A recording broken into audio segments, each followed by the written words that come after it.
ধরা পড়ার সময় চলেছিল ডিম থেরাপি, আর এবার উঠল চোর চোর স্লোগান। প্রাক্তন তৃণমূল বিধায়ক নির্মল ঘোষের ছেলে তীর্থঙ্কর ঘোষ, তাকে ভোট পরবর্তী হিংসার অভিযোগে গ্রেপ্তার করেছে পুলিশ। এদিন যখন তাকে সোদপুরের অমরাবতী অঞ্চলে নিয়ে আসা হয়, তখন জনতা তাকে দেখে চোর চোর স্লোগান দিতে থাকে।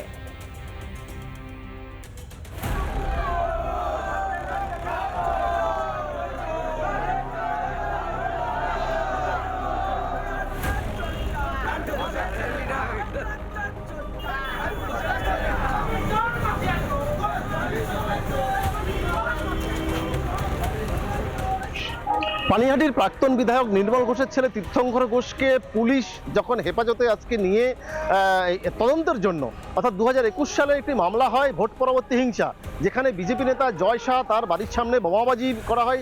সিসিটিভি ফুটেজ কিন্তু দেখা যায় এবং সেই অভিযোগের ভিত্তিতেই কিন্তু পুলিশ তদন্ত করছেন। সেখানটা দাঁড়িয়ে যখন এই তীর্থঙ্কর ঘোষকে এলাকায় নিয়ে যায় পুলিশ, তখন তাকে উদ্দেশ্য করে কিন্তু চোর চোর স্লোগান দেন। সেখানে বিজেপি কর্মী সমর্থক থেকে শুরু করে সাধারণ মানুষ তারা প্রত্যেকে কিন্তু চোর চোর স্লোগান দেন এই তীর্থঙ্কর ঘোষকে লক্ষ্য করে। স্বাভাবিকভাবে একেবারে প্রশ্ন উঠছে রাজ্যের বিভিন্ন প্রান্তে, যেখানে তৃণমূল নেতারা একের পর এক গ্রেপ্তার হচ্ছেন এবং তাদেরকে কখনো ডিম থেরাপি, কখনো এই চোর চোর স্লোগান। এই নির্মল ঘোষের ছেলে তীর্থঙ্কর ঘোষকে যেদিন গ্রেপ্তার করেছিলেন, সেদিনও কিন্তু আদালতে তোলার মুখে তখন কিন্তু সাধারণ মানুষ তারা কিন্তু ডিম ছুটতে দেখা যায়, ডিম থেরাপি হয় এই তীর্থঙ্কর ঘোষকে লক্ষ্য করে। আর এদিন সেই 2021 সালের যেই পুরনো মামলা, সেই মামলায় কিন্তু পুলিশ যখন এই তীর্থঙ্কর ঘোষকে সেই জয় সাহার যে অভিযোগ, সেই অভিযোগের ভিত্তিতে সেই ঘটনা তদন্তের জন্য যখন সেই ঘটনাস্থলে নিয়ে যান, তখন কিন্তু দেখা যায় যে এলাকার বিজেপি কর্মী সমর্থক থেকে শুরু করে সাধারণ মানুষ তারা কিন্তু এই তীর্থঙ্কর ঘোষকে লক্ষ্য করে চোর চোর স্লোগান দেন।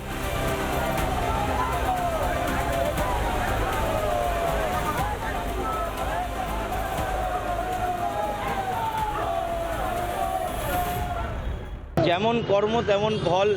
2021 সালে সারা পানিহাটি জুড়ে এক একটা বিজেপি কর্মীর ওপরে যেভাবে নির্মম অত্যাচার চালানো হয়েছিল, মুখ্যমন্ত্রী তথা প্রশাসনের ওপরে ভরসা রেখে, আস্থা রেখে আমি কেস করি। আমার বাড়িতে যেই বোমাবাজি করেছিল, মিথ্যে মামলা দিয়ে আমাকে জেল খাটিয়েছিল, তো আমি কেস দায়ের করাতে আজকে পরিণতি ভুগতে হচ্ছে। যা করেছে তাই পাচ্ছে ফেরত এখন।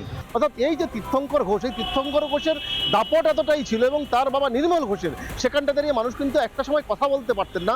আর এবার মানুষ তারা কথা বলছেন, তারা একেবারে পুলিশের দ্বারস্থ হচ্ছেন, প্রশাসন আইনগত ব্যবস্থা নিচ্ছে। এখন দেখার এই তীর্থঙ্কর ঘোষের বিরুদ্ধে পুলিশ কী ধারায় নতুন করে মামলা রুজু করে, বা মানুষই বা আর কত অভিযোগ করেন, আর বিচারক শেষ পর্যন্ত তীর্থঙ্কর ঘোষের বিরুদ্ধে কি ব্যবস্থা নেওয়ার জন্য নির্দেশিকা জারি করেন, সেদিকেও কিন্তু নজর থাকবে আমাদের। উত্তর 24 পরগনা থেকে টিটপ বিশ্বাস, রিপাবলিক বাংলা।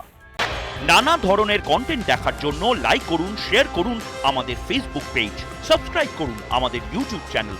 পাশাপাশি অন্যান্য ব্রেকিং নিউজের জন্য অবশ্যই চোখ রাখুন রিপাবলিক বাংলায়।